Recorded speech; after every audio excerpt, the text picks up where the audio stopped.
warahmatullahi wabarakatuh. Bismillahirrahmanirrahim. Alhamdulillahirabbil alamin. Wassalatu wassalamu ala asrofil anbiya'i wal mursalin sayyidina wa maulana Muhammadin wa ala alihi wa sahbihi ajmain, amma ba'd.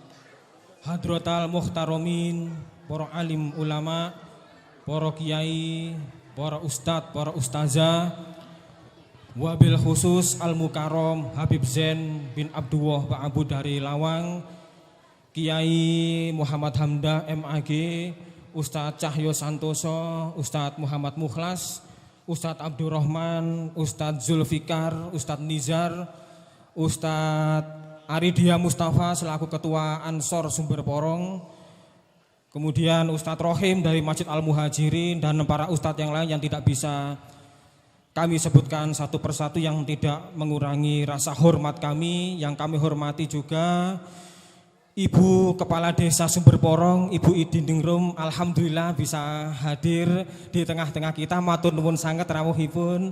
Yang kami hormati Ustazah Mas Umi Latifah selaku Ketua TPQ Al-Mukhlisin dan Ketua Majelis Pengajian Hubil Quran. Yang kami hormati Ustazah Mas Luha selaku Ketua Majelis Pengajian RW, yaitu Majelis Ar-Raudhah, dan ustazah sekalian yang juga tidak bisa kami sebutkan satu persatu, yang tidak mengurangi rasa hormat kami. Kita panjatkan puja dan puji syukur kehadirat Allah Subhanahu wa taala atas nikmat Islam, iman dan kecintaan kita kepada Kanjeng Nabi Muhammad SAW, sehingga pada malam hari ini kita bisa hadir di Masjid Al-Mukhlisin dalam acara peringatan Maulid Nabi besar Muhammad SAW 1443 Hijriah dalam keadaan sehat walafiat. Salawat dan salam semoga senantiasa tercurahkan kepada junjungan kita Nabi besar Muhammad SAW. Semoga dengan peringatan Maulid Nabi ini menambah kecintaan kita kepada Kanjeng Nabi Muhammad SAW. Kita bisa meneladani akhlak beliau, melaksanakan ajaran-ajarannya. Kemudian nantinya di yaumul qiyamah nanti kita mendapatkan syafaat dari Rasulullah Muhammad SAW dan dimasukkan di surganya Allah Subhanahu wa taala. Amin amin ya rabbal alamin. Kami atas nama Takmir Masjid Al-Mukhlisin ngaturaken matur nuwun sanget, terima kasih yang sebesar-besarnya atas bantuannya, yaitu rekan-rekan takmir, Bapak Ibu sekalian, utamanya Majelis Hubil Quran yang telah membantu mempersiapkan acara ini sehingga acara ini bisa terselenggara. Semoga barokah untuk panjenengan semua. Amin ya rabbal alamin. Hadirin wal hadirat sekalian, masjid kita dalam kondisi membangun, mohon doanya, mohon dukungannya. Semoga diberikan kelancaran dana dan juga kelancaran pelaksanaan pembangunan. Semoga masjid ini bisa lebih maksimal lagi di dalam menjalankan fungsinya sebagai tempat ibadah, sebagai syiar agama Islam, khususnya di wilayah RW 16. Semoga masjid ini membawa manfaat dan barokah untuk kita semuanya. Amin ya rabbal alamin.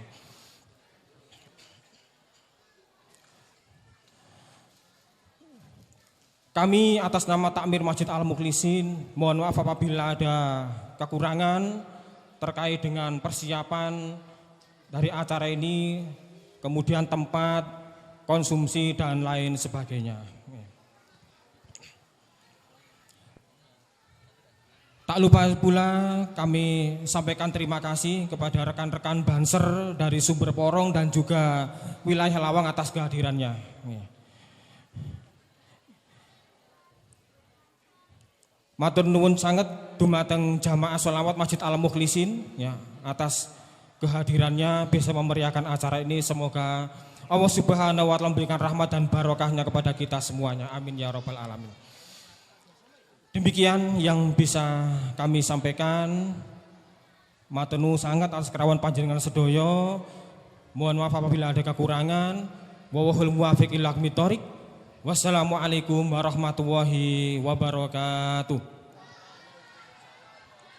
Langsung Habib. Untuk acara selanjutnya yaitu puncak acara dari peringatan Maulid Nabi Muhammad SAW di Masjid Al-Muqisin ini, yaitu Mau'idatul Hasanah yang akan disampaikan oleh Al-Mukarrom Habib Zain bin Abdullah Ba'abud, yang nantinya juga langsung ditutup dengan doa kepada beliau dipun aturaken. Assalamualaikum warahmatullahi wabarakatuh.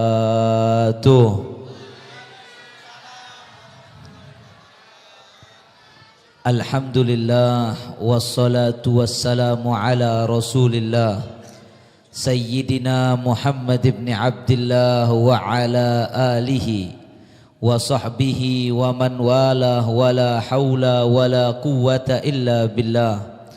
Rabbi shrah li sadri wa yassir li amri wahlul 'uqdatan min lisani yafqahu qawli, amin.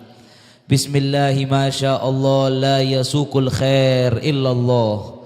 Bismillahi masya Allah la yasrifus su'a illallah. Bismillahi masya Allah ma kana min ni'matin famin Allah. Bismillahi masya Allah la haula wa la quwwata illa billah. Yang saya hormati dan saya muliakan kepada para alim ulama yang hadir, para kiai, para asatid ingkang dimuliakan kalian Allah Subhanahu wa taala, yang saya tidak bisa menyebutkan namanya satu persatu tanpa sedikit pun mengurangi rasa hormat dan takzim kami, dan juga kepada seluruh tokoh masyarakat, sesepuh bene sepuh, Ibu Lurah Sumber Porong yang hadir yang kami muliakan, dan juga kepada seluruh tokoh masyarakat daripada organisasi Nahdlatul Ulama, dan juga dari teman-teman Barisan Ansor Serbaguna yang kami banggakan, dan juga kepada seluruh pengurus takmir masjid yang mulia ini, hadirin hadirat yang dimuliakan oleh Allah Subhanahu. Alhamdulillah, pada malam hari ini saya ingat 2 tahun yang lalu acara maulid saya juga di sini, rosone koyo sik wingi nggih. Hanya saya tadi tanya sama Haji Mukhlasi, yang saya itu tahun lalu apa 2 tahun yang lalu? Anu Beb, 2 tahun yang lalu. Masya Allah, begitu cepat waktu berlalu. Rosone biyen sik enom sakniki sik pancet enom saya. Alhamdulillah. Kita berkumpul bertemu kembali di dalam rangka memperingati kelahiran semulia-mulianya makhluk Allah. Kita harus selalu ingat bahwa Nabi Muhammad SAW adalah makhluk Allah yang paling istimewa, yang Allah tidaklah menciptakan makhluk yang lebih mulia melebihi Nabi Muhammad SAW. Sebagaimana Al-Imamul Busiri di dalam qasidah burdahnya beliau mengatakan, famablaghul ilmi fihi annahu basyarun wa annahu khairu khalqillahi kullihimi. Kata Imam Busiri, secara logika manusia, dari sisi akal, kalau dilihat cuma pakai kacamata duniawi, annahu basyarun, Kanjeng Nabi itu manusia biasa, ya tidur, ya makan, ya kadang-kadang ke pasar. Wa annahu, tapi bagi yang mengerti, yang hatinya dibuka hidayahnya oleh Allah Subhanahu wa taala, akan memahami kebenaran yang sejati bahwa Nabi Muhammad itu bukanlah manusia biasa. Nabi Muhammad adalah khairu khalqillah. Bentar.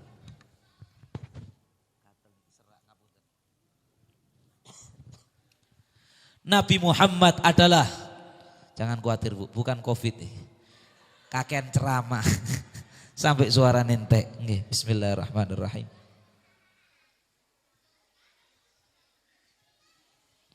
Nabi Muhammad adalah utusan, Nabi Muhammad adalah makhluk Allah yang terbaik, yang teristimewa semuanya. Enggak ada yang lebih mulia dari Nabi Muhammad.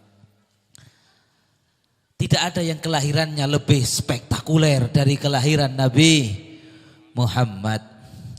Tidak ada nikmat yang lebih besar, karunia yang lebih besar yang pernah diberikan oleh Allah kepada alam semesta, kepada manusia, melebihi karunia diciptakan dan dilahirkannya Nabi Muhammad.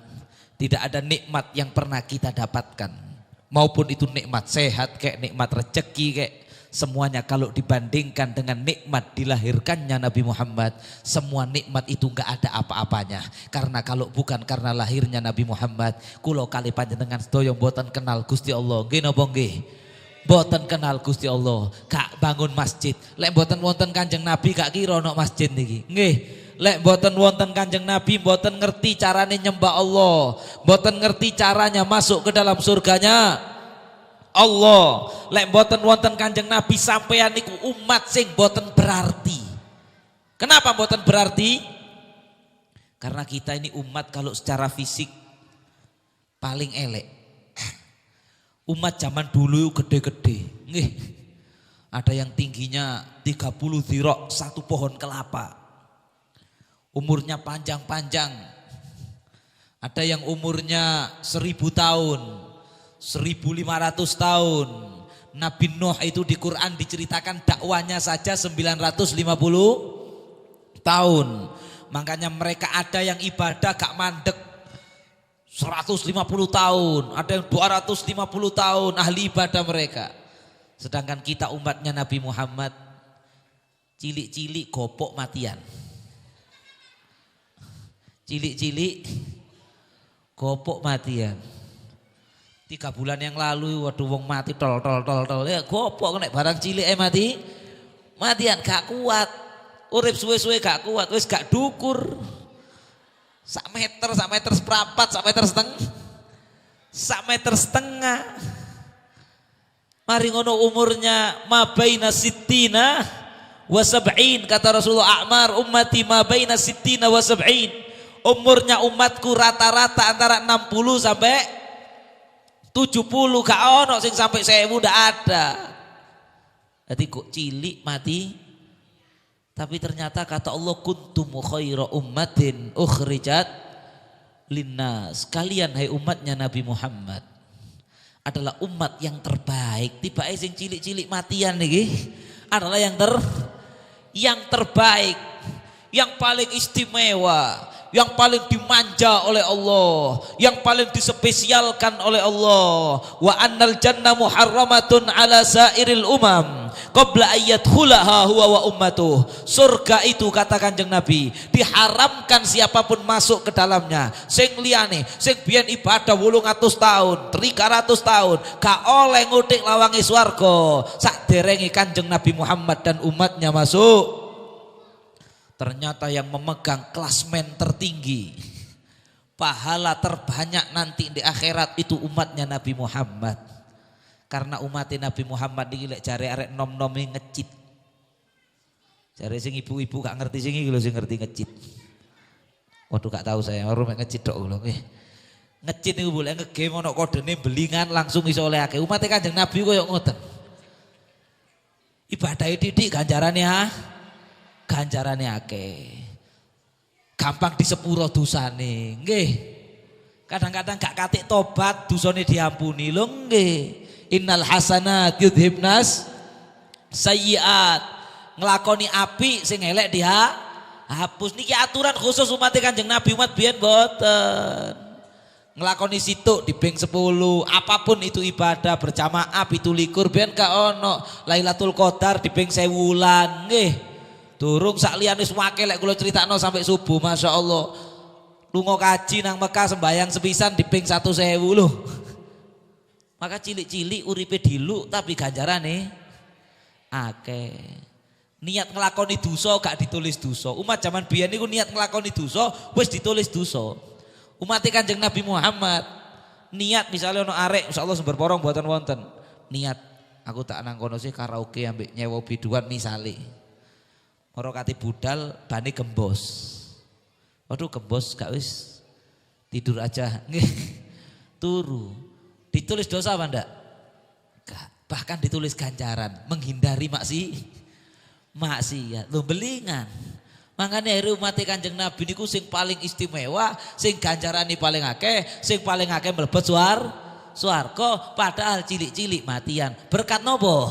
Berkat saking mulyane Kanjeng Saking cintanya Allah kepada Rasulullah, kita nunut katut mulya bi akramir rusli kunna akramal umami, berkat Rasul kita, karena kita umat Kanjeng Nabi, kula kali panjenengan sedaya nunut kekatrol dadi umat sing paling mulya. Kate gak terima kasih yo napa nang Kanjeng Nabi. Yo gak kaget wong anjane Kanjeng Nabi niku makhluke Allah sing paling istimewa.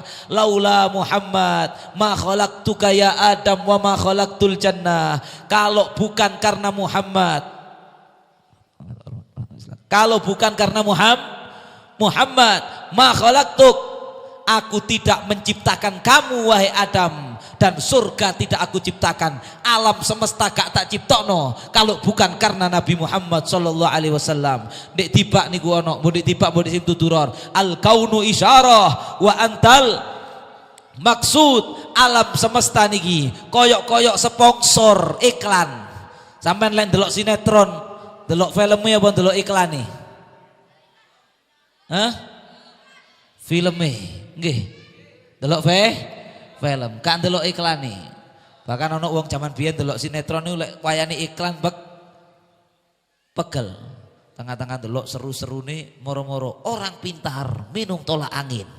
Ngamuk sing ndelok TV. Iya, lek bodho ngombe peceren jare ndelok TV ngono, ngamuk soalnya iklan. Kenapa saya bilang iklan? Kata di Maulid itu, alam semesta ini seperti iklan. Intinya Nabi Muhammad sallallahu alaihi wasallam. Lu kados ngoten mulyane Kanjeng Nabi. Tapi kita mau muji-muji Kanjeng Nabi koyo nopo? Suwe-suwe kehabisan kata-kata. Tadi Al Imam Abdurrahman Ad-Dibai rahimahullah sing aran Dibak niku. Nggih, sampean waca mulai awal, mulai idaja, alhamdulillah, kilahwa Adam sampai terakhir. Beliau kehabisan kata-kata kate muji Kanjeng Nabi. Makanya fasal sing terakhir durung diwaca. Wa ma asa ayyuqal fi man wasafahul Quran. Kata beliau, kata Imam niki beliau sing aran Dibak niki muhaddis, ahli hadis, al-hafid, hafal puluhan ribu hadis. Makanya lek zaman sakniki ana sing ngomong maulidan gak oleh. Hadis apal mek 20 ae nglarang maulidan. Sing ngarang kitab maulid iki ulama temenan apal sampai puluhan ribu hadis sak sanate. Ulama zaman biyen kalau dibilang muhaddis itu harus hafal sama sanatnya. Ini hadis an fulan jenenge sampai Kanjeng Nabi. Lek gak ngono dudu muhaddis. Lah kok zaman sakniki soalnya bathuke ireng, ngamuk-ngamuk. Gak oleh ku maulid iku. Syirik, fitnah, kah? Kok napal hadis piro Ndul? Ya, wong isine maulid itu ya hadis-hadis. Ya, Aman bilang kilah wa Adam itu hadis. Al hadithul awal hadis dari Sayyidina Abdullah bin Abbas. Wis tala. Ka oleh muji-muji Kanjeng Nabi ono hadise la tuturuni. Jangan menyanjung-nyanjungku jare Kanjeng Nabi. Ojo diketok hadise ono terusane. Hadise ono terusane. Lek kon ketok bahaya, padha ambek ara'aita ladzi yukatibu bidin apa fawailun lil musallin. Mosok lek kon ketok tutuk kono celaka orang yang salat. Lah ngoten nah. Ono terusane hadis niku la tuturuni kama atratin nasara Isa bin Maryam. Jare Kanjeng Nabi, oh jangan mengagung-agungkan aku sebagaimana orang Nasara mengagung-agungkan Nabi dengan apa? Menganggap Nabi Isa Tuhan. Iku ngono syirik, iku ngono kufur. Lek meyakini ngoten menuhankan selain Allah, boniku Nabi Isa bukan Kanjeng Nabi, sampean bakal mlebu neraka. Tapi kan alhamdulillah sampean iki mulutan kosidaan wonten sing niat nganggep Kanjeng Nabi Muhammad niku Tuhan. Mboten, kita menganggap tetap keyakinan Nabi Muhammad adalah hambanya Allah, utusannya Allah. Kita tetap meyakini bahkan Kanjeng Nabi diutus untuk memasukkan ke dalam hati kita keyakinan la ilaha, tiada Tuhan selain Allah, la ma'buda illallah, ka ono sing oleh disembah kecuali Gusti. Tapi lek kate muji nyanjung Nabi, selagi tidak menganggap Tuhan, sopo sing waraga oleh. Di zaman ini Kanjeng Nabi niku akeh. Ada dulu sahabat namanya Sayyidina Hasan bin Thabit radhiyallahu taala anhu. Niku senengane ben petuk Kanjeng Nabi dipuji ambek syair ambek qasidah. Di antara qasidahnya beliau sering dikosidakno arek-arek iki. Wa ajmalu min kalam taro qattu ainin wa atyabu min kalam talidin nisa'u khuliqta mubarra'an min kulli aibin ka'annaka khuliqta kama tasya'u ya Rasulullah. Yang seindah sampean tidak pernah dilihat oleh mata, enggak ada orang lain yang lebih indah dari sampean. Yang seindah sampean, sebaik sampean fisiknya, tidak ada mungkin perempuan lain bisa melahirkan anak seperti ini. Khuliqta mubarra'an ya Rasulullah, sampean dilahirkan bersih min kulli aibin, dari segala kekurangan. Ka'annaka khuliqta kama tasya'u, seakan-akan yang kau ya Rasulullah diciptakan seperti yang kau inginkan sehingga sempurna. Dan Kanjeng Nabi disanjung demikian. Kanjeng Nabi mboten ngelarang Hasan bin Thabit, mboten ngomong kau oleh nyanjung aku, enggak ada, dibiarkan. Maka ini menjadi dalil mboten nopo-nopo. Kanjeng Nabi hijrah saking kota Mekah nang kota Madinah, disambut tola al Badru, sak terbangi persis ngene, mek bedone gak ono kerincing-kerincinge. Jadi terbang iki mulai zamane Kanjeng Nabi, cuma biyen di Arab kan ono kerincinge, ambek arek Indonesia dimodif. Senengane arek Indonesia lah dimodif-modif pancene. Sepeda motor ngono dimodif dikei kerincing. Maka Kanjeng Nabi tola al badru diterbangi. Ngamuk napa mboten? Mboten ngamuk, dibiarkan ridho. Dipuji oleh Sayyidina Abbas pamannya. Anta lamma wulidta asyraqatil ard bin nur bin astagfirullah. Anta lamma wulidta, engkau wahai Nabi ketika lahir, asyraqatil ard al-sulupa, intinya bumi bercahaya, wada'at binurikal ufuku, dan menjadi terang seluruh ufuk penjuru langit dengan kelahiranmu. Dipuji panjang lebar dengan syair Sayyidina Abbas. Kemudian setelah dipuji, Kanjeng Nabi mendoakan mudah-mudahan Allah menjaga mulutmu. Maka gara-gara Sayyidina Abbas ditungakno Kanjeng Nabi, diriwayatkan Sayyidina Abbas sampai tua giginya tidak ada satupun yang rusak. Kanjeng Nabi senang dipuji yang memang Kanjeng Nabi di situ tempatnya. Maka kata Imam Busiri, lek sampean maca burda ada lagi ta'mat ta'adhun nasara fi nabiyihimi wahkum bima syi'ta fihi madhan wahtakimi wansub ila dzatihi ma syi'ta min syarafin wansub ila qadrihi ma syi'ta min idhami fa inna fadla Rasulillah laisa lahu haddun fayu'riba anhu natikun bifami. Kata Imam Busiri, tinggalkan kebiasaan buruk orang Nasara yang menjadikan nabinya dipertuhankan, ojo dieloi, ojo dipercayai, tapi kata nyifati Kanjeng Nabi setinggi-tingginya pujian, setinggi-tingginya pujianmu sak dhuwure apa? Kanjeng Nabi derajatnya lebih tinggi dari pujian kita. Tidak bisa pujian yang kita lantunkan maupun itu diba, maulid ciptuduror, atau kita ngarang sendiri muji Rasulullah, setinggi apapun kita muji, derajat Kanjeng Nabi Muhammad lebih tinggi dari pujian kita. Makanya kata Imam Busiri, wa ma'asa, aku mang lali kata ngomong wa ma'asa ayyuqal fi man wasafahul. Setelah beliau muji panjang lebar, kata beliau, apa yang bisa saya katakan? Kata nyifati Kanjeng Nabi yang wasafahul Quran niku lho. Gusti Allah itu nyifati Rasulullah sallallahu alaihi wasallam.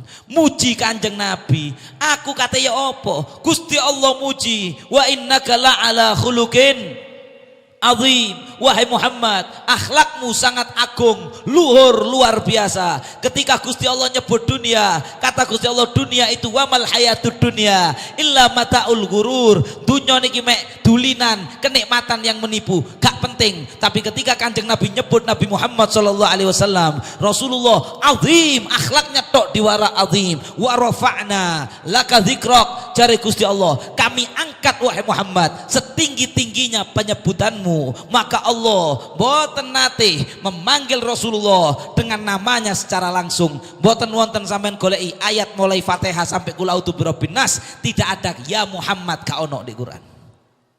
Jenenge nabi sing liya akeh, ya Musa, ya Yahya, Tapi Kanjeng Nabi, tapi Allah kalau memanggil Rasulullah, ya ayyuhan nabi, wahai sang nabi, ya ayyuhar rasul, wahai sang rasul, panggilan penuh penghormatan, diangkat, ditinggikan. Kata Imam Abdurrahman Ad-Dibai, lek Gusti Allah wis mensifati Kanjeng Nabi, aku iki iso ngomong apa?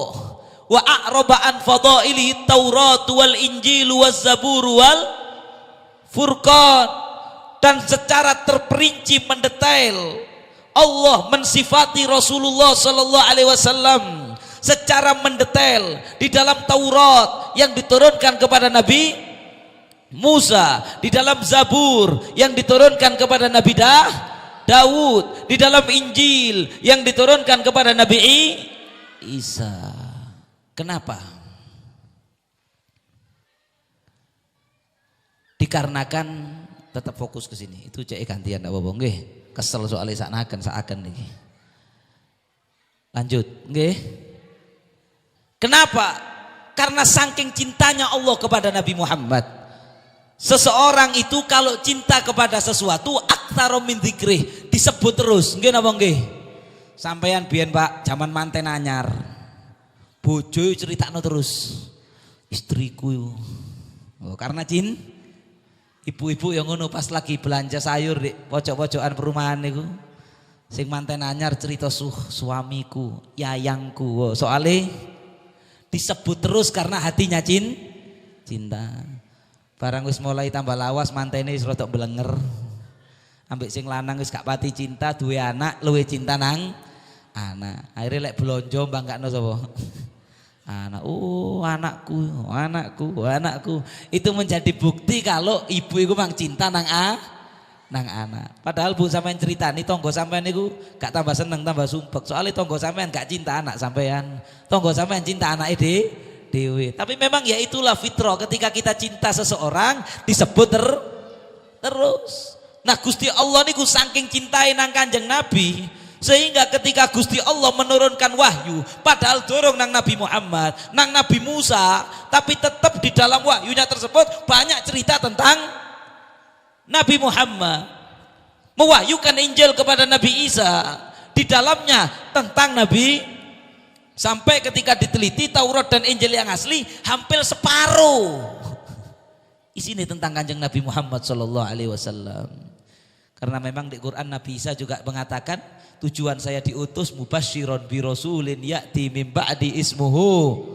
Aku diutus untuk memberi kabar gembira dengan seorang rasul yang akan datang setelah aku, namanya adalah yaitu Nabi Muhammad sallallahu alaihi wasallam. Sampai Gusti Allah dawuh ngoten, alladzina atainahumul kitab ya'rifunahu kama ya'rifuna abna'ahum. Orang yang mempelajari kitab Taurat Injil benar-benar dipelajari sing asli, duduk sing hoax, duduk sing versi palsu. Ketika dipelajari yang asli, ya'rifunahu, akan kenal kepada Nabi Muhammad seperti bapak kenal kepada anak. Saking mendetaili ciri-cirinya Nabi, lahirnya bagaimana, ininya bagaimana, mendetail semuanya lengkap, sehingga iso koyok kenal bapak kenal nang sampean. Lek anak sampean masuk dibungkus kresek metu jempole tok ero.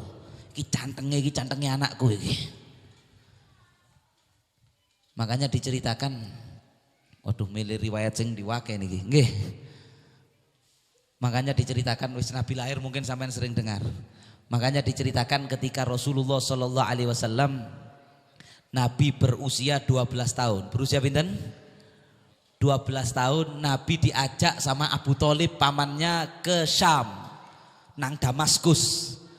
Mau ke Mekah numpak unta waduh nggih 1.500 apa 2.000 kilo kene Jakarta pindho numpak unta.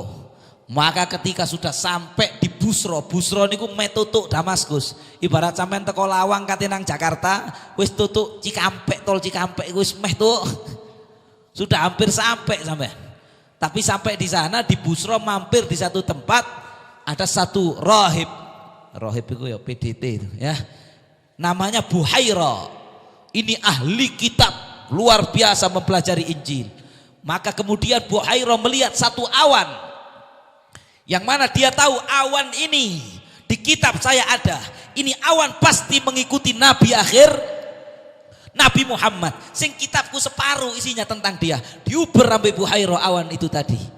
Bukan yang duduk di pohon, itu agak ada kesalahan riwayat. Itu riwayat nanti di perjalanan Rasulullah ke Syam yang kedua.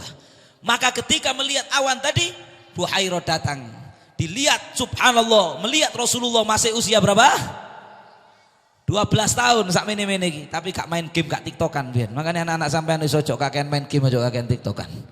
Rasulullah SAW 12 tahun dengan wajahnya yang bercahaya. Maka waktu itu dilihat hidungnya, dilihat bibirnya, dilihat telinganya, dilihat semuanya. Buhairah faham, semua tahu ciri-ciri fisikilinya, semuanya faham. Maka Buhairah tanya kepada Abu Thalib, "Ma hadzal ghulam minka?" "Hei Pak, arek iki sopomu?" Abu Thalib mengatakan, "Ibni, iki anakku." Saking cintanya asli ponaan dianggap anak. Buhairah langsung mengatakan, "Ma huwa bi ibnik." Bukan, iki tuh anakmu iki. Heran kan? Loh, gak kenal-kenal wong iki moro-moro ngomong ke anakmu. Dan tidak mungkin Abu Hadzal Ghulam hayyan. Kata Buhairah, ayahnya ini gak mungkin masih hidup. Kaget Abu Thalib. Loh, kok Kok tahu? Karena memang di kitabnya sudah dijelaskan bahwa Nabi itu nanti Nabi akhir zaman, Nabi Muhammad itu lahir dalam keadaan yatim. Waktu dalam kandungan ayahnya meninggal. Abu Thalib mengatakan, "Naam ibnu akhi." Saat temennya aja itu tuh anakku, ponaan, anaknya saudaraku. Wa ma fa'ala abu. Penegasan lagi, Buhairah tanya, bapaknya kemana? Abuhu mata wa ummu hubla minhu. Ayahnya wafat saat ibunya mengandung dia. Sodakta. Kata Buhairah, benar. Kalau begitu benar. Kamu nggak salah, benar.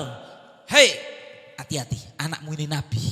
Ponaan kamu ini Nabi akhir zaman yang ditunggu-tunggu. Kita mengenalinya. Orang Yahudi juga yang membaca Taurat tahu. Kalau orang Yahudi tahu nanti dibunuh. Soalnya wong Yahudi itu fanatik kesukuan. Maka dia sampeyan ojo koyo ngono. Wong Yahudi itu fanatik suku. Jadi mereka itu nunggu-nunggu Nabi akhir zaman, dipikir kudu teko keturunan Bani Israel. Kalau dia tahu ternyata Nabi akhir zamannya ini orang Arab, bukan Bani Israel, dari Quraisy, mereka akan mangkel kasaran yang ini. Wis gak oleh Nabi karo-karo tak pateni mulai cilik. Itu orang Yahudi. Dan waktu Rasulullah lahir, ada satu orang Yahudi yang mengejar cahaya yang bintang yang turun ke rumahnya Rasulullah. Ketika dia melihat bayinya Rasulullah, palanya dipukuli nangis-nangis. Ditanya, "Kenapa?" "Dhahabatin nubuwah min Bani Israel." Waduh, tibain Nabi akhir zaman duduk Bani Israel. Gara-gara itu gak mau beriman. Padahal tahu kalau itu Nabi. Gara-gara fanatik suku. Ini gak boleh dalam Islam. Misalnya saya ini sing irung mancung, atau anggaplah sekarang dibilang habaib, itu nggak boleh fanatik habaib, tok gak oleh. Misalnya gini, aku lek gak habib gak gelem berguru, nggak boleh. Dan alhamdulillah orang keluarga kita mengajari gitu. Saya habib dulu di pondok nang gini kiai, guru saya kiai tutup habib, nggak apa-apa. Kenapa? Karena kita nggak memandang-mandang suku. Apapun sukunya, wong niku lek bener, mukmin, soleh, alim, kita hormati, kita muliakan. Mbuh niku wong Jawa, mbuh niku Madura, mbuh misalnya niku Cina, mbuh misalnya niku bule, mbuh misalnya India, apapun sukune gak penting. Karena semua dari Nabi Adam dari tanah. Yang menyebabkan mulia gak mulianya orang adalah takwanya kepada. Ada yang dulu ngomong sama gini sama saya, "Beb, saya itu beb, pokoknya gak ambil Habib gak percaya." Karepe ngomong ngono saya seneng, tambah tak seneni. Loh. Tadi kon gak gelem melok kecuali mbek Habib. Ojo. Lah wong aku lu melok mbek sing gak Habib lek sing alim kiyaine. Alim bener, sohe, lurus, tak ambung tangane, tak muliakan, tak meloki, aku ngaji tak rungokno fatwa-fatwanya. Kamu ndak boleh fanatik mek nang satu golongan tok, gak oleh. Tapi begitu juga sebaliknya. Ono sing misale ngapunten niki, nggih. Misalnya merasa aduh saya ini orang Madura misalnya. Lek gak ustad yai sing Madura gak gelem melok. Lho iki juga ndak boleh, koyo Yahudi sampean. Aku wong Jawa misale, nggih. Aku lek gak melok sing Jawa moh. Lek gak padha sak suku ambek aku, sak bangsa ambek aku gak gelem. Lu lek ngono kok sampean gak melok Imam Mahdi. Sedangkan di akhir zaman nanti Imam Mahdi itu ya ngapunten, ya ada nasnya Imam Mahdi itu. Lek misalnya sampean wong Jawa ya ngapunten Imam Mahdi duduk Jawa. Lek sampean wong Madura Imam Mahdi duduk Madura. Lek sampean wong Batak Imam Mahdi bukan Batak, karena memang banyak nas ahadits Imam Mahdi nanti memimpin umat Islam di akhir zaman dari ahlul bait keturunannya Nabi Muhammad sallallahu alaihi wasallam. Kuatirnya lek sampean mewariskan fanatik suku, engkau muncul Imam Mahdi moh gak gelem melok soal iki duduk sak suku bangsa, bukan satu ras sama saya. Akhirnya sampean koyo wong Yahudi niku sing boten tumut Kanjeng Nabi Muhammad karena hanya Nabi Muhammad tidak satu suku dengan dia. Naudzubillahi min. Sedikit lagi nggih, kan acara tahunan iki rek. Kula iku serak, sampean gak serak. Nggih. Moro semangat. Wong niku lek cinta Kanjeng Nabi, cerita Kanjeng Nabi semangat. Diceritani Kanjeng Nabi semangat. Mas yo balenan ceritane. Semangat. Coba sampean lek lagi kasmaran. Voice note teko yayange. Wis dirungokno maneh. Padahal balak-balik. Kula nggih ngoten, saking cintanya sama anak saya, kalau jauh sama anak saya voice note, suarane pancet tak rungokno balak-balik. Gak mblenger. Apa? Cinta sama anak. Kembali ke ceritanya Bu Airo tadi. Akhirnya sama Abu Thalib dibawa kembali anak itu, Rasulullah dibawa kembali, enggak jadi ke Damaskus, kembali ke kota Mekah. Luar biasa. Yang mempelajari Injil mengetahui tentang Nabi Muhammad sallallahu alaihi wasallam. Ada lagi cerita satu lagi sebelum saya tutup, ceritanya Islamnya Sayyidina Salman Al-Farisi radhiyallahu taala anhu. Sayyidina Salman itu dulu anaknya gubernur. Lek jare arek saiki anak sultan. Anaknya gubernur di Persia, bapaknya gubernur. Agamanya Majusi. Majusi itu nyembah api, nyembah angin jare arek. Soalnya ono angin ISIS nyembah angin. Nyembah api, bahasa Inggrisnya ngono Zoroaster. Wah. Nyembah api. Maka waktu itu Salman yang masih muda itu merasa iki nyembah api iki gak bener. Gak bener nyembah api. Agama iki gak tepat dalam hatinya Sayyidina Salman. Ngomong ambek bapake, diseneni bapake. Kowe niku wis talah nurut ae. Kon lek kate ngomong ngene, raja krungu aku kok dipecat dadi gubernur. Kon aja macam-macam lho, aja ate ngritik agama lho kon. Iki agama iku agamane raja. Waktu itu Raja Kisra itu diyakini keturunannya dewa api zaman biyen. Jadi setengah raja, setengah Tuhan biyen niku. Kisra raja Persia. Makanya waktu Rasulullah kirim surat ke Raja Persia Kisra, dicak mlebu Islam, ngamuk Kisra karena merasa lho aku kok dicak beriman nang Tuhan, lah wong aku Tuhan, kurang ajar. Sopo wong Arab? Waktu itu Arab dipandang, Arab niku terbelakang, deso. Persia wis maju. Arab itu sing melaku nyeker di padang pasir, ngejak aku mlebu nang agamane. Penghinaan ini kepada kekaisaran Persia. Akhirnya Kaisar Persia nulis surat nang gubernurnya Persia yang ada di Yaman. Waktu itu Yaman masuk kekuasaan Persia. Jenenge gubernure Badan. Ditulis surat, "Hei Badan, iku sing jenenge Muhammad iku kurang ajar, cekelen gawon rene ngadep aku." Akhirnya Badan ngutus 2 wong gede-gede nang Madinah, ketemu Kanjeng Nabi. Ketemu Rasulullah ngomong, "Sampean Muhammad, iya, sampean dipanggil menghadap Raja Persia di Persia sana. Persia oleh saniki Iran. Di Persia sana." Jari Kanjeng Nabi, "Sampean turu. Tuhanku akan membunuh Tuhan kamu malam ini," jari Kanjeng Nabi. Percuma. Dan subhanallah, besoknya ketika singkatnya nggawa Kanjeng Nabi secara paksa melihat sahabat niku tidak memberikannya, mulai cerita. Katanya Muhammad gini, "Tuhan saya membunuh Tuhan kamu malam ini." Kak suwe Badan oleh surat, Kisra niku bongko. Dipateni anake. Maka Badan kirim surat takon tanggal piro matine. Dihitung tanggal piro kon sing ketemu Muhammad. Tanggal sekian, pas hari itu Nabi Muhammad ngomong, malamnya Kisra bongko. Langsung sing jenenge gubernur Badan mang masuk Islam. Masya Allah. Balik nang ceritane Sayyidina Salman. Sayyidina Salman pada akhirnya gak kuat, merasa kepingin golek kebenaran, makanya wong golek kebenaran nemu. Akhirnya Sayyidina Salman minggat. Iki jenenge minggat positif. Lek arek saiki lak minggat gara-gara gak ditukokno peda motor, gak ditukokno kuota minggat terus gak bois babar belas arek-arek ini. Sayyidina Salman minggat karena cari karena gak oleh kecuali nyembah api, ditekan masalah keyakinan, minggat teko maneh. Minggat ono rombongan lek zaman sakniki truk gandol. Sampai dari Persia ke Syam. Dek Sam mohon maaf lihat kanisa, gak tak sebut bahasa Indonesia yang kok diwara nyinggung agama lain. Kanisa itu sing tempat ibadahnya agama yang banyak di sekitar kita. Melihat kanisa, akhirnya Sayyidina Salman delok belajar agama itu Nasoro. Dipikir iki tepak koyoke. Nggih, koyoke tepak lebih masuk akal. Ono Tuhan ada begini. Memang karena dulu Nasoro asalnya dari Allah kepada Nabi Isa alaihis salam, walaupun pada akhirnya mengalami penyelewengan. Ala kulli hal Sayyidina Salman belajar. Dadi marbot di kanisa ngono. Ambek ngaji, ambek pendetone, ambek nyaponi gereja, Masya Allah. Dan kebetulan tepat wis dawa dapat pendeta yang benar. Yang memang waktu itu belum kenal Rasulullah, mempelajari Injil sing tepak. Sehingga waktu gurunya itu sakit, tua, mau wafat, Sayyidina Salman dikei surat. Kalau saya wafat pindah nang fulan.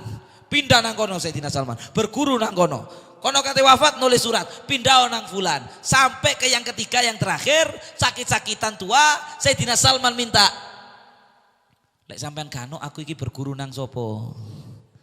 Jare guru ngeten, saya sudah tidak melihat ada lagi di atas muka bumi ini sing tepak dalane wis gak ono, wis melenceng kabeh. Tapi Nabi akhir zaman waktunya sudah muncul, mungkin sekarang sudah ada. Dan saya pelajari, saya teliti tempat munculnya itu adalah di satu tempat yang paling banyak pohon kurma. Dan di tanah Arab ini tempat yang paling banyak pohon kurma, fama aroha ila Yastrib. Tidak ada yang paling cocok kecuali kota Yastrib, yaitu kota Madinah. Kamu ke sana wahai Salman. Kalau saya wafat berangkat nang Madinah. Golek ono melok nabi akhir zaman itu. Selamat dunia akhirat. Dan kalau kamu ketemu sama orangnya, kalau kamu ingin memutuskan ikut temenan Nabi akhir zaman apa bukan, tesen dengan 3 tes. Yang pertama, berikan sesuatu ngomong iki sodakoh. Kalau kamu kasih sodakoh, le ancene Nabi akhir zaman sing temenan yang saya pelajari di kitab saya, tidak mungkin dia makan. Kalau dikasih hadiah, dia makan, sodakoh gak makan. Yang ketiga, di antara baina katifaihi, di antara dua pundaknya ada tanda stempel kenabian model yang ini, tulisan yang ini. Berangkat Sayyidina Salman ke Madinah. Bambong gak ada duit. Sampai di Madinah kerja sama orang, dadi boro ngunduh kurma. Ngunduh kurma oleh bayaran itu duit kurma. Bener ternyata di Madinah pemimpinnya katanya seorang nabi. Masuk Sayyidina Salman bertemu wajahnya Rasulullah, wis kepingin syahadat. Lihat wajahnya, cahayanya, sejuknya wajahnya. Mudah-mudahan kita bisa melihat wajah Rasulullah sallallahu alaihi wasallam. Sayyidina Salman langsung hatinya goncang, tapi tetap eling wasiate gurune. Lek durung tak buktekno 3 hal iki aku gak langsung percaya. Maka beliau memberikan kurma tadi sambil mengatakan, "Ini sedekah dari saya, diterima oleh Rasulullah, dibagikan ke sahabat yang duduk di sekitarnya. Nabi tidak mengambil 1 biji pun." Bener siji. Katanya kayak izin kedua gak duwe kurma maneh, kerja maneh. Dapat bayaran kurma, datang lagi ke Rasulullah, dibilang ini hadiah dari saya, diterima sama Rasulullah, dimakan 1 biji, sisanya dibagikan kepada sahabat. Bener maneh, wis kepingin beriman, kali siji. Sing siji ki angel buktinoe, ketutupan tanda di antara 2 bau. Ya apa ndeloke? Ketutupan pakaian. Maka Sayyidina Salman bingung, wis gak mikir kerja. Setiap hari Kanjeng Nabi metu ke masjid dibuntuti. Dieloi, kalau Kanjeng Nabi wedi noleh singitan. Padahal Rasulullah itu diantara mujizatnya bisa melihat ke belakang tanpa noleh. Makanya nggak ada, Rasulullah itu tidak pernah noleh. Nah, ini kemuliaannya Nabi Muhammad SAW. Jadi Rasulullah itu nggak pernah noleh ke belakang. Kalau noleh ke samping gini dok, ke belakang nggak pernah. Karena Nabi bisa melihat ke belakang seperti melihat ke depan. Tapi yang beda Kanjeng Nabi di Jarno. Sayyidina Salman buntut diburi di Jarno. Sampai satu waktu Nabi berjalan di satu lorong sepi, nggak ada orang, karena Nabi itu malu, mau buka pakaiannya malu. Di satu lorong yang nggak ada orang, sepi. Di situ tiba-tiba Rasulullah tanpa menoleh mengatakan, "Ya Salman, wahai Salman, ini yang kamu cari wahai Salman." Sambil Rasulullah menyingkap sebagian pakaiannya sampai terlihat itu tanda kenabian. Sambil Nabi mengatakan, wahai Salman, kamu mencari ini kan? Maka lari Sayyidina Salman, dicium itu tanda kenabian, dipeluk Rasulullah sallallahu alaihi wasallam, mengatakan asyhadu alla ilaha illallah wa annaka Muhammad Rasulullah sallallahu alaihi wasallam. Saya bersaksi tiada Tuhan selain Allah, Nabi Muhammad utusannya, engkau adalah utusannya Allah, dan menjadi seorang muslim yang baiknya luar biasa. Sampai waktu itu Sayyidina Salman itu orang asing yang pertama kali. Jadi dulu orang Islam itu ya kalau enggak orang Mekah, orang Madinah, Muhajirin dan Ansor. Sayyidina Salman orang asing, Persi, nggak ada kecuali dia.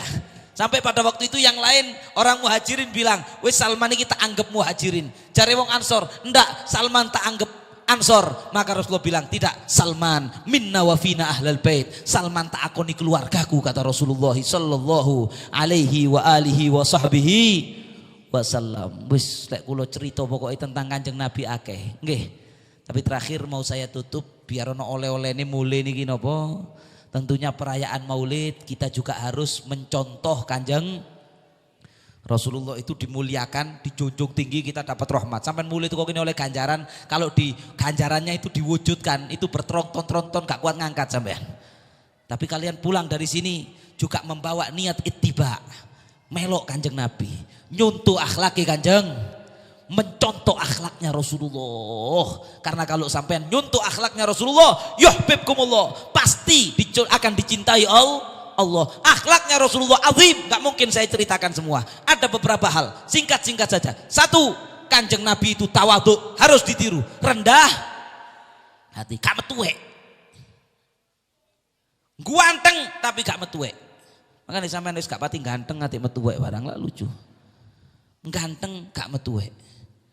Kanjeng Nabi itu semulia-mulianya makhluk Allah, Sayyidul Anbiya, pemimpin para nabi, wes koyo ngono mulyane sak dhuwur-dhuwure Kanjeng Nabi. Gitu itu orangnya low profile, rendah, santai, simple. Naik khimar. Zaman sekarang numpak khimar, numpak sepeda ulung.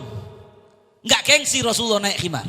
Walaupun memang Nabi di suatu saat Nabi punya kuda yang bagus, Nabi punya kuda namanya Duldul, bagus. Kalau sekarang mobil bagus, tapi kadang-kadang Nabi naik keledai gak gengsi. Maka dari itu model kayak saya ini mau balik kadang-kadang mulai kata sepedaan gengsi, ya itu sudah penyakit sombong. Rasulullah kadang-kadang bahkan nunut khimarnya orang, nyambangi orang sakit jalan kaki, ada orang lain bawa khimar, Rasulullah bilang boleh bareng-bareng nunut, wis sepeda ulung nunut, gak gengsi.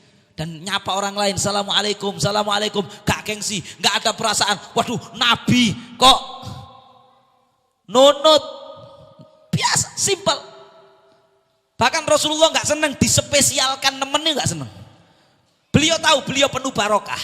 Kalau orang mau ngambil barokah dibiarkan. Rasulullah kalau wudhu itu berebut para sahabat, ngerti tingginya mulianya barokah air dari bekas wudhunya Rasulullah. Para sahabat niku lek Kanjeng Nabi wudhu rebutan sampai meh gelut, saking rebutan tetesan air wudhu. Maka kalau ada yang gak kumanan, ngambil yang bekas di mukanya orang itu, diambil gini, dia usah wajahnya, diambil gini, ratusan ribu orang kayak gitu. Rasulullah bahkan kalau ngeludah dijupi Pak biyen niku. Lek sampean ngidu gak ono sing ngejupi, bahkan wong sampean nidoni ngamuk-ngamuk. Kanjeng Nabi itu kalau ngeludah duit, beliau kalau mau ngeludah itu sahabat yang di belakangnya sudah tahu. Ancang-ancangnya Nabi sopan minggir, Nabi sebenarnya nggak nyuruh, tapi Nabi ngeludah. Ada yang ngejupi gini, ditampani, atau kalau sudah ditema, diambil, diusapkan ke wajahnya para sahabat. Sama Nabi Muhammad dibiarkan. Ini dalilnya tabarruk, karena memang barokah temenan itu. Rasulullah pernah tidur di satu rumahnya orang namanya Ummu Sulaim. Nabi kecapean, siang-siang Nabi mampir rumah itu, Nabi ngeleset. Karena hawa yang sangat panas, beliau keluar keringat. Keringatnya seperti permata, baunya wanginya luar biasa. Maka waktu itu Ummu Sulaim ngambil wadah dari kaca, ditadai gini sing netesil daripada keringatnya. Tengah-tengah diwadahi, Rasulullah bangun, dibilang, ya Ummu Sulaim, ngapain kamu? Anu ya Rasulullah, saya minta keringatnya buat minyak wangi. Coba sampean Bu, ya Allah, bapak-bapak nih ya tuh, gak atus keringetan, harus kecut gak karu-karuan. Kanjeng Nabi dibuat minyak wangi, Masya Allah. Maka orang tahu, waduh Ummu Sulaim kok bau Rasulullah gara-gara ada keringetnya. Dibiarkan sama Nabi. Nabi kalau potong rambut itu para sahabat antri, rebutan gini, rambut yang jatuh itu rebutan, barokahnya dibiarkan oleh Rasulullah. Tapi untuk dispesialkan dalam arti dimanja, dimuliakan berlebihan, kadang-kadang Nabi gak senang, saking tawaduknya. Bahkan Rasulullah ke pasar beli celana, ditingkas mari petang ping papat ganti nih gitu. Ketika Rasulullah SAW pergi ke pasar, kemudian Nabi di pasar itu beli celana sama Sayyidina Abu Hurairah. Abu Hurairah santrinya ikut ngomong, ya Rasulullah biar belanjaannya saya bawakan. Nabi bilang, sahibu syai' ahak bisyai'i ayyahmilah. Kata Nabi, tidak usah repot-repot, yang punya barang yang berhak membawa. Gak ngerepoti wong liya, santri ini gak gelem direpoti. Itu akhlak tawadhu, rendah hati yang harus kita ikuti dari Nabi Muhammad. Yang satu lagi terakhir niki. Kanjeng Nabi niku isinan. Isinan, pemalu Rasulullah. Dikit-dikit malu. Mau begini malu, mau begitu malu. Rasulullah malu. Auratnya mau kelihatan orang, oh jangan sampai. Bahkan sebelum diutus jadi nabi, pernah waktu bangun ulang Masjidil Haram, bangun Ka'bah, itu pernah orang-orang sarungnya dicencing, mohon maaf, sampai ngangkat kelihatan pahanya. Rasulullah diangkat sarung buat ditaruh di sini, ngangkat batu. Rasulullah mau ikut begitu, tiba-tiba pingsan, dengar suara dari langit, auratak, auratak, auratmu, auratmu. Itu sebelum dapat wahyu. Setelah itu Rasulullah malu, tidak pernah membuka auratnya di depan, bahkan ketika nggak ada orang.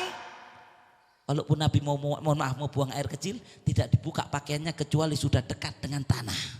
Bahkan istrinya mohon maaf tidak pernah melihat auratnya Rasulullah SAW. Walaupun boleh istri melihat auratnya suami, tapi saking pemalunya Nabi Muhammad SAW. Kita juga harus niru isinan, Pak. Nggih.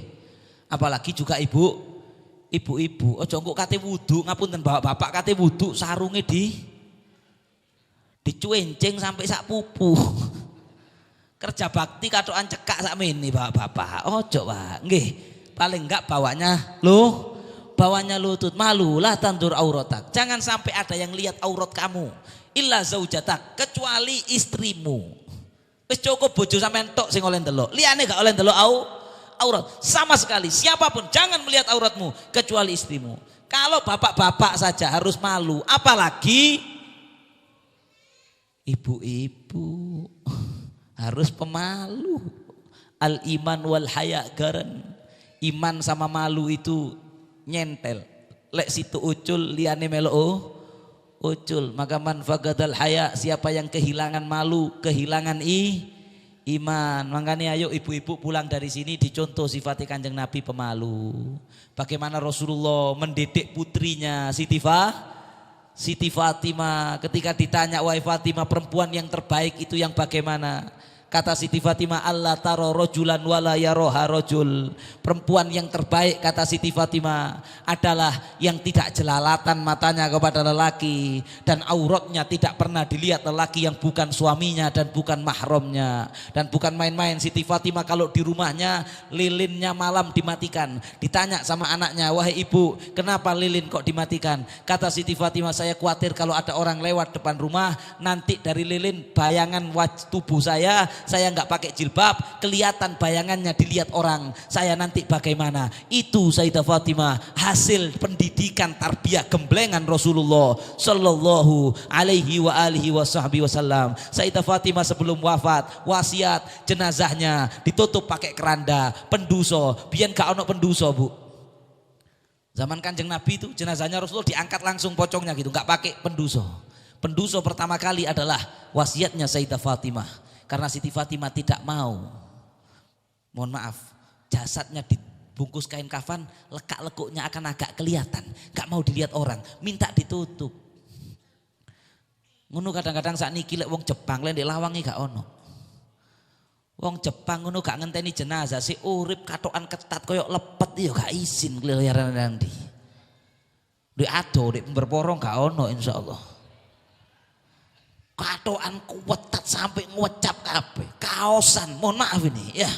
Soalnya kadang lek gak terus terang ini gak paham ya arek-arek. Kaosan kaosan ketat. Makanya kata Rasulullah, banyak nanti orang berpakaian di akhir zaman tapi telanjang, sudah kehilangan malu. Dalam satu hadis Nabi bersabda, idza lam tastahi fasna ma syi'ta. Kalau kamu sudah enggak punya rasa malu, auratmu, bentuk tubuhmu perempuan dilihat lelaki yang bukan mahram, sudah sakarmu kon koyo kewan kan regane sudah. Itu hadis. Ketat. Bendol kabeh mapunten iki. Nggih. Keluyuran nang embong nang pasar dilihat orang, kadang-kadang meme kumbaan andukan tok. Ya lek ndek jero mah gak apa-apa. Anu beb tangga dhewe. Lho tangga iku pasamu mahram dah. La haula wala quwata illa billah. Malu. Ayo malu, dibudayakan malu. Aurate kate ditelok wong isin. Macam meme kumbaan tuku nang wong. Kadang-kadang mohon maaf kula niki wis terus terang ae nggih. Eman, kadang di perumahan-perumahan tutu dek gini perumahan liyo. Kadang ono uang jilbaban bagus lek lunga. Barang belonjo nang Pak Sayur niku. Karena kerosone cedek teko omah, ngarepe omah dasteran dhuwure dengkul. Lho ya apa? Dipikir Bapak Sayur iki mahram dah. Ndak punya syahwat lah terus tonggo sampean sing kate budal kerja lak ketok. Padahal kalau pergi kudungan, belonjo gak kudungan. Nah ini pulang dari maulid dirubah. Siap nggih? Siap. Pulang dari maulid dirubah. Ingin ittiba, mengikuti malunya Rasulullah. Izin khususnya. Kalau laki-laki auratnya antara pusar sampai lutut. Kalau perempuan auratnya mulai kepala sampai kaki kecuali wajah dan telapak tangan. Itu sudah pendapat paling ringan. Gak ono maneh pendapat nisori itu. Gak ono sampean golek fikih 4 mazhab. Tidak ada. Aurat perempuan di luar sholat, bahkan lek sampean pendapat Imam Syafi'i yang muktamad, wajah itu termasuk aurat. Tapi oke lah, masih ada khilaf. Istri saya juga ndak pakai cadar, mboten napa-napa. Nggih. Tapi wajah ambek telapak liyane iku aurat. Gulu aurat. Mustarsil minas sya'ar aurah. Cuman kalau baca muktamar NU dulu fatwanya Ki Haji Hasyim Asy'ari ya. Termasuk mustarsil minas sya'ar. Sampean wis kudungan ono rambut sing arek sakniki lak digaya ditokno. Gak apa-apa lek sik cilik nduk, gak apa-apa, belum balik sik latihan. Sing gede. Ono sing cilik rambutnya metu dilebokno. Gaya rambutnya dibeginikan. Itu aurat, malu tutup. Mas yo meme kumbaan nang ngarep ya, kecuali kalau pemeane ndek mburi gak apa-apa. Ya. Ada yang bilang anu Beb, saya kan kepingin Beb bergaya modis. Wah, koyok sing ndek tipi-tipi kelir. Monggo. Sampeyan kate tuku kathok sing kok arek TK, sing modis kok tipi kelir, monggo gayen ndek jero kamar ndek ngarepe bojomu, oleh pahala. Ojo diwalik. Di depan suamine dasteran bolong kabeh, ambu bawang, ambu badang. Barang wis metu wangi kelambian ketat. Ngapunten nih kelambian ketat wangi menarik. Lho niki yo nopo? Karepe nyene kate sedekah gratis nang masyarakat kampung ta yo opo? La haula wala quwata illa billah. Sudah itu gak cocok ambek ajarane Kanjeng Nabi. Nggih, gak cocok ambek ajarane Kanjeng Nabi. Jangan diikuti. Anu Beb melo artis gak iso ngekei syafaat di akhirat. Sampean melo artis yang mlebu neraka, sampean protes sampai artis itu. Jare artis lapo kon tiru-tiru. Tapi lek sampean melok Kanjeng Nabi, melok Sayyidah Fatimah, maka insya Allah Rasulullah bisa memberi syafaat. Sayyidah Fatimah di akhirat bisa memberi syafaat. Dan sampean taat mengikuti akhlaknya Rasulullah, maka sampean akan mendapatkan surganya Allah. Dosa-dosa sampean yang lalu diampuni oleh Allah. Sing biyen wis mari. Sing wingi belonjo ketok rambute dasteran cekak wis gak apa-apa sing biyen insyaallah di sepuro. Berkat melok maulidan iki gringgingen malam ini ketinggalan sinetron Ikatan Cinta niki. Nggih, sampean ketinggalan sinetron malam hari ini berkat maulidan sing wingi-wingi insyaallah wis diampuni kali Gusti Allah. Berkat maulid kedepannya tidak diulangi lagi. Pun mudah-mudahan bermanfaat. Ada banyak kekurangan, ada kesalahan, saya mohon maaf yang sebesar-besarnya. Waktu saya menyampaikan ceramah ini terlalu panjang. Mang niati serak tak pikir 10 menit 15 menit tembu kok tadi semangat kena auranya Masjid Al-Mukhlisin niki. Alhamdulillah. Kalau terlalu panjang sampai wonten sing geringgingen kula ngapunten. Nggih, ojo dituntut di akhirat. Ojo ditungakno elek. Sampean ketinggalan sinetron mang wis gak apa-apa, ojo pegel ambek kula. Nggih. Kemudian kalau kalimat saya dalam menyampaikan ini kula niki rada ceplas-ceplos. Ada yang tersinggung, saya mohon maaf yang sebesar. Cuma jare para ulama niki ngeten, sampean lek diceramahi ojo tersinggung. Soalnya wong lek diceramai tersinggung itu mati ndisiki biasanya, cepet mati. Makanya ojo nggih, tapi lek misalnya wonten sing tersinggung saya mohon maaf yang sebesar-besarnya. Hadza wal afu minkum, tsumma assalamu alaikum warahmatullahi taala wabarakatuh.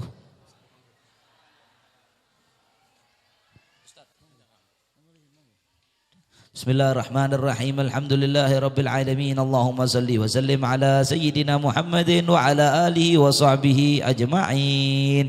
جعلنا الله وإياكم ممن يستوجب شفاعته ويرجو رحمته ورأفته. اللهم بحرمة هذا النبي الكريم وآله وأصحابه السالكين على منهجه القويم اجعلنا من خيار أمته واسترنا بذيل حرمته واشرنا غدا في زمرته واستعمل ألسنتنا في مدحه ونصرته وأحينا متمسكين بسنته وطاعته وأمتنا على حبه وجماعته. اللهم ادخلنا معه الجنة فإنه أول من يدخلها وأنزلنا معه في كسورها فإنه أول من ينزلها وارحمنا يوم يشفع للخلائق فترحمها.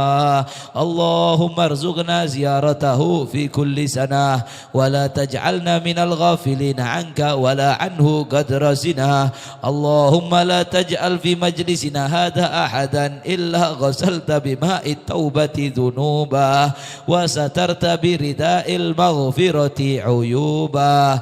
اللهم إنه كان معنا في السنة الماضية إخوان منعهم القضاء عن الوصول إلى مثلها فلا تحرمهم من ثواب هذه الساعة وفضلها. اللهم ارحمنا إذا صرنا من أصحاب القبور ووفقنا لعمل صالح يبقى سناه على ممر الدهور.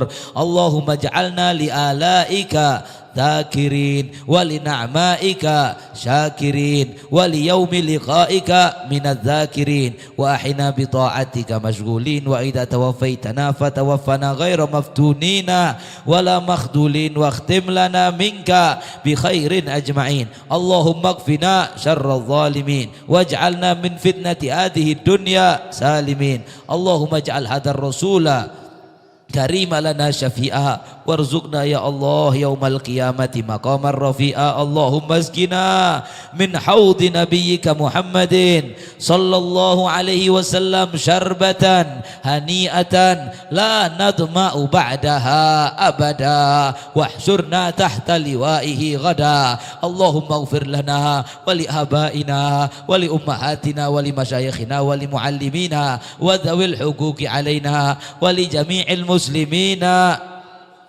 والمؤمنين والمؤمنات الأحياء منهم والأموات إنك مجيب الدعوات وقاضي الحاجات وغافر الذنوب والخطيئات يا أرحم الراحمين. وصلى الله على سيدنا محمد وعلى آله وصحبه وسلم. سبحان ربك رب العزة عما يصفون وسلام على المرسلين والحمد لله رب العالمين. بسر